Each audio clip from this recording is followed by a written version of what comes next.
fundos imobiliários tiveram uma alta forte nas últimas semanas por causa da perspectiva de corte da Selic, entre outros fatores.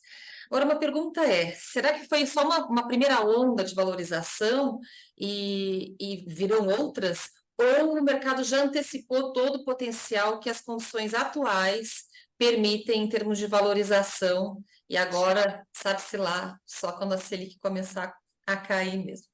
Bom, para comentar a condição macro para os FIIs e também contar sobre a situação microeconômica dos diferentes tipos de ativo para fundos imobiliários, eu converso agora com o Fábio Carvalho, que é sócio e diretor de investimentos da Aliança Capital, uma gestora focada em ativos imobiliários que tem aí em torno de 3 bilhões de reais sob gestão. Eu sou Carla Spotorno, jornalista do Broadcast, e começa então agora o programa Cabeça de Gestor. Fábio, muito obrigada aí por ter aceitado o nosso convite. Eu acho que uma parte da resposta aí para essa minha pergunta pode estar no fato de a gestora estar agora no meio de uma captação de um dos 4 fundos, né, até o fim dessa semana. O momento ele está mais propício mesmo.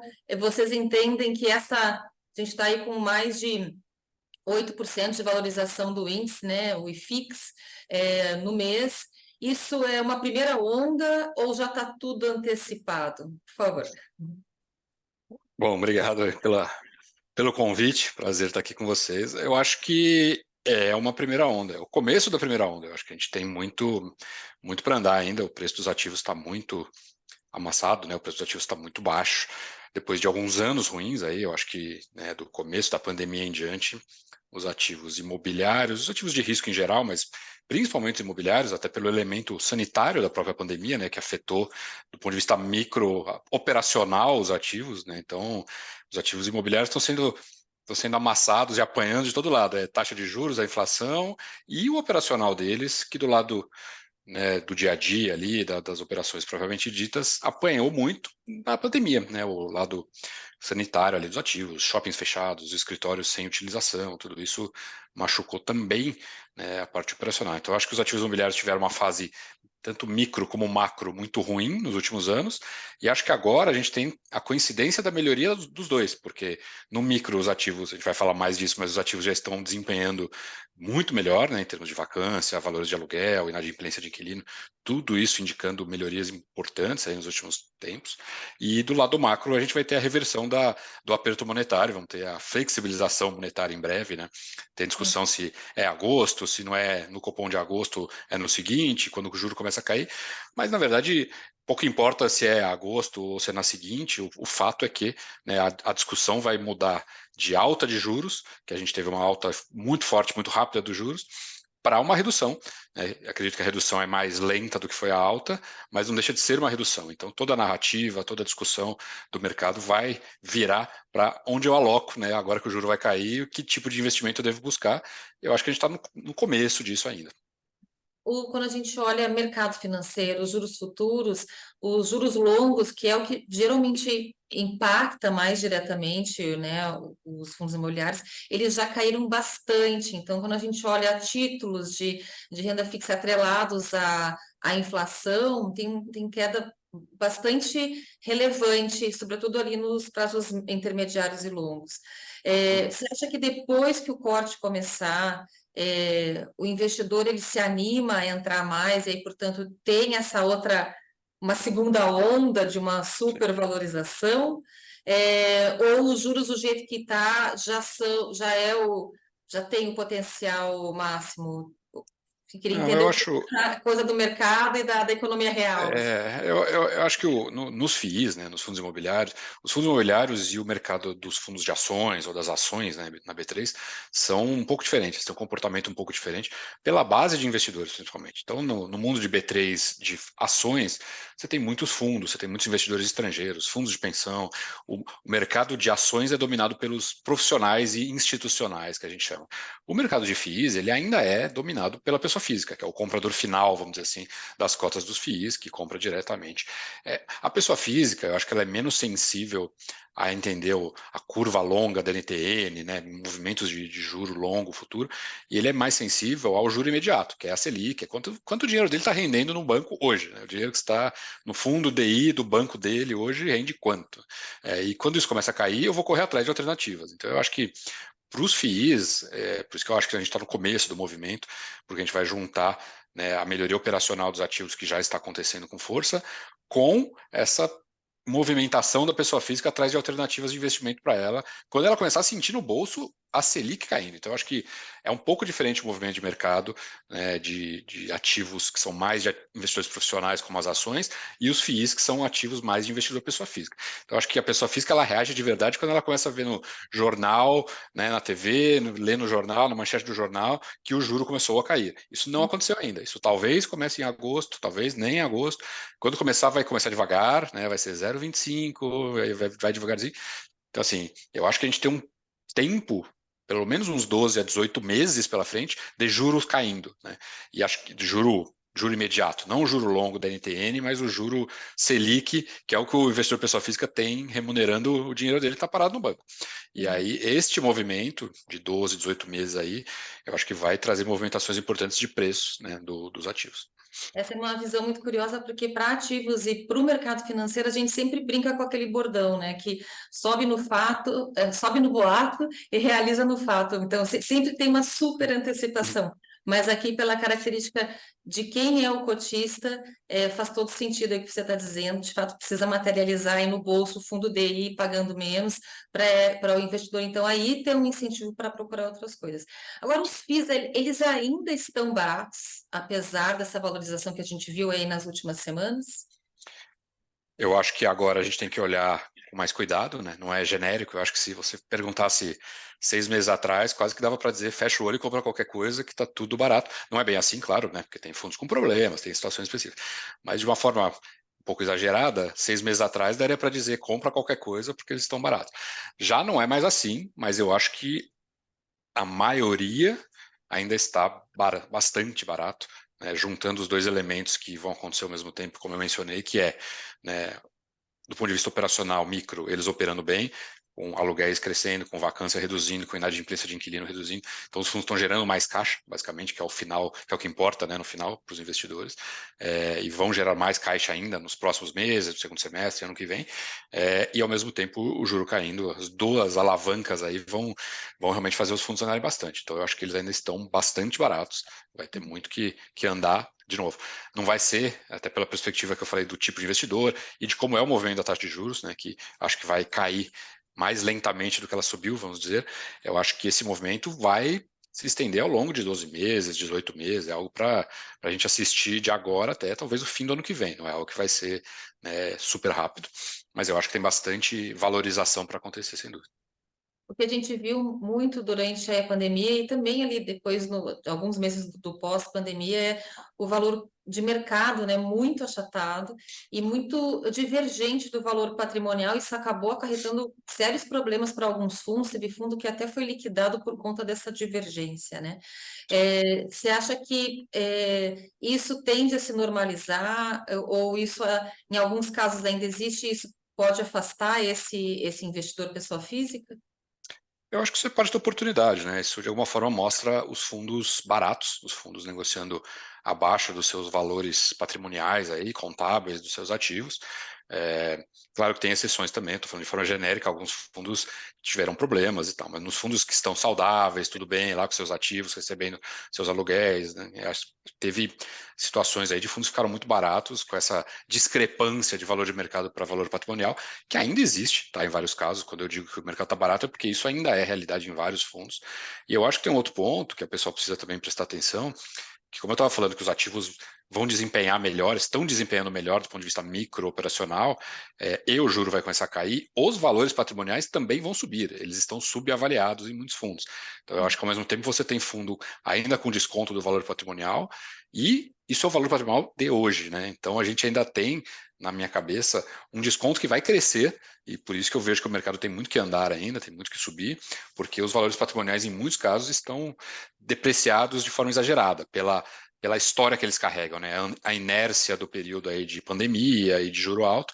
Agora, com o juro caindo e os ativos desempenhando melhor, né, do ponto de vista micro, você vai ter valores patrimoniais crescendo e fundos que vão, né, voltar a negociar no valor patrimonial, até com algum prêmio, dependendo da qualidade do fundo. Uhum. Eu queria te ouvir um pouco sobre esses indicadores micro, né? Vacância, inadimplência, preço de aluguel. Vocês estão em vários segmentos, vocês têm os 4 fundos, tem esse que está captando essa semana, ele é híbrido, né? Tem laje corporativa, mas tem galpão. Queria te ouvir um pouquinho sobre essas questões micro desses diferentes segmentos, né? Galpão, laje corporativa, residencial. Queria te ouvir e até aproveitar um pouquinho do know-how de vocês, não falar só de São Paulo, ou enfim, de outras praças mais relevantes, digamos, mas de outros estados, né? Porque a Aliança também está fora do eixo Rio-São Paulo, em vários estados. Sim. Acho que a pandemia gerou uma discrepância grande de desempenho nos ativos, né? Então, quando começou a pandemia, os shoppings e os escritórios sofreram muitíssimo, né? Por motivos óbvios, né? Ficaram fechados, sem uso, né? O caso dos shoppings acho que foi o mais dramático, porque o shopping fechado tem problema de faturamento e tem um custo operacional muito alto para se manter, segurança, manutenção, todas as despesas. E então os shoppings sofreram muito, o escritório, em segundo lugar, sofreram bastante também, porque pararam de ser usados, toda aquela discussão de home office, que no final já se percebeu, eu diria que não vai ser home office eterno para todas as empresas, não é assim que funciona, né? Os exageros do home office da época lá da pandemia já se percebe que não é a realidade, mas sofreram muito, estão agora melhorando. E logística sofreu menos, né? Logística até porque a troca do shopping foi o comércio eletrônico, e aí você precisa de mais logística para armazenar os produtos e fazer o giro, a distribuição do varejo via comércio eletrônico que se intensificou ali. Então, logística sofreu menos. Então, acho que por essas duas questões, a gente teve por muito tempo shoppings e escritórios desempenhando muito mal, né? Com muita vacância, muita inadimplência de inquilino. Então, você podia ter o inquilino, mas o inquilino não conseguia pagar porque ele não tinha renda. Então, você tinha o inquilino, mas tinha inadimplência, ou você perdia o inquilino e ficava com a vacância, que é o pior, né, dos mundos, porque você, além de não ter renda, você ainda tinha o custo operacional, o custo de condomínio, o IPTU, o seguro, tudo isso para pagar. Então, assim, quando os fundos têm vacância e tem problema de inadimplência ou de vacância, é um problema duplicado, né, para os fundos, porque ao mesmo tempo você não tem a renda que você esperava, mas você passa a ter uma despesa. Então não é só não ter a renda, é ter a despesa, né, porque o ativo em si demanda manutenção, pagar seguro, pagar segurança, pagar o IPTU do ativo, tudo isso.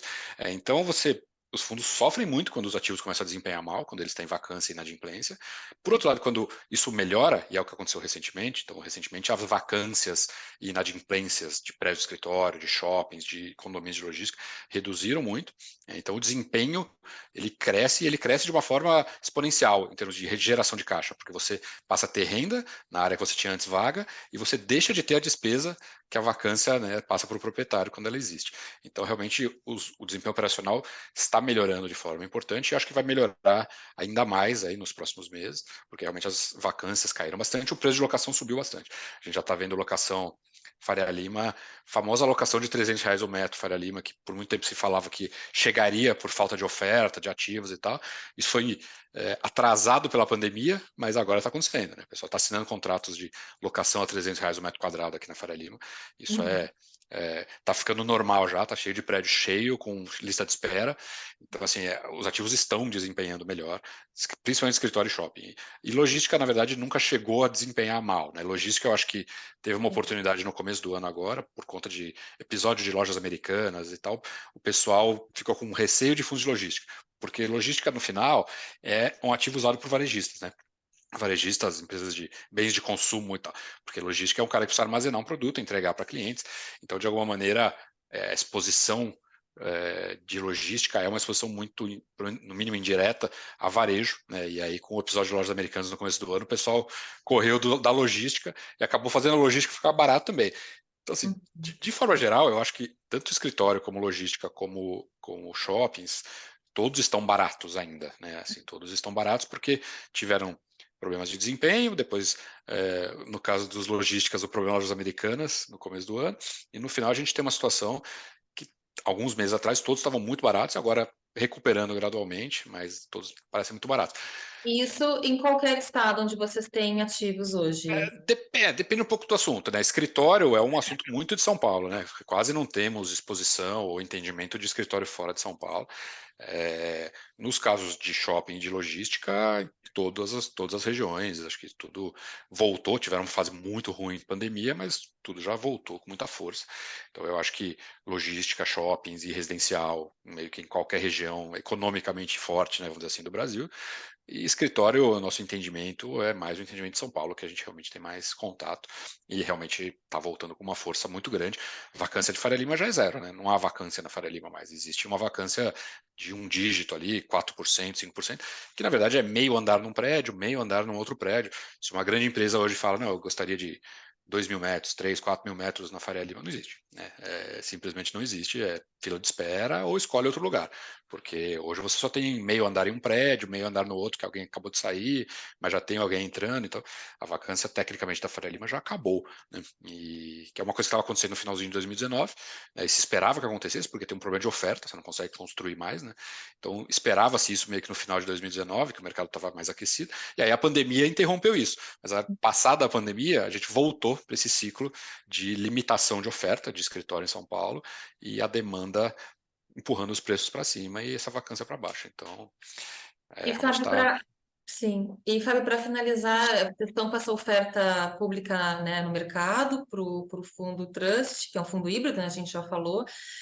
Queria entender um pouquinho as condições para quem vai investir, né, que vocês vão fazer, estão fazendo essa captação, 248 milhões de reais, né? E como é que estão as condições para aquisição, enfim, para investimento? O mercado está melhorando, né, mas ele ainda tem que melhorar muito. Quer dizer, tem bastante empresa vendendo ativo, tem bastante empresa com custo de capital caro, né? Como a gente falou, o juro vai começar a cair, mas não começou ainda, vai começar a cair. Quando começar, vai cair devagar. Então, tem muita empresa ainda com muita dificuldade de refinanciamento, com custo de capital muito alto, tá? Então, estamos num ambiente em geral, para qualquer tipo de ativo, para qualquer fundo e tal, um ambiente em geral bom de comprar, né? Porque o mercado, quando está muito aquecido, as coisas ficam caras. Quando o mercado passa por um período ruim, longo, as coisas ficam em preços mais interessantes, preços mais convidativos. Então, o mercado como um todo está um mercado relativamente favorável para os compradores de ativos, né? O mercado tem esses ciclos, né? Mercado de comprador, mercado de vendedor, dependendo quando ele está aquecido mais ou menos, em que momento do ciclo o mercado está. Ainda estamos e estaremos ao longo desse ano num mercado com muitas oportunidades, com muitos ativos à venda, muita gente querendo e precisando vender ativo. Então a gente está sempre de olho nesse fundo e em outros fundos, a gente está sempre tentando acompanhar esse movimento dos ciclos, né? O mercado é muito cíclico e trabalhar bem os ciclos do mercado é a forma de criar valor aí de longo prazo. Vocês tinham tentado abrir essa oferta meses atrás e Não, agora entenderam que estava no ponto certo do ciclo? não, não. A gente faz uma vez por ano. A gente fez ano passado na mesma época e nesse ano o nosso fundo faz mais ou menos recorrentemente uma vez por ano aí captações para poder ir se posicionando, mas não tem nada a ver com algum timing muito específico, não. É algo recorrente todos os anos aí nessa época a gente faz. Entendi, maravilha. Fábio, muito obrigada pela entrevista, viu? Imagina, obrigado a vocês pela oportunidade. A gente que agradece aqui por você ter aceitado o convite e a gente então vai encerrar o programa Cabeça de Gestor. O apoio técnico foi do Bruno Nogueirão, que é da TV Estadão. A gente se vê no próximo programa. Tchau, tchau. Tchau, tchau, obrigado.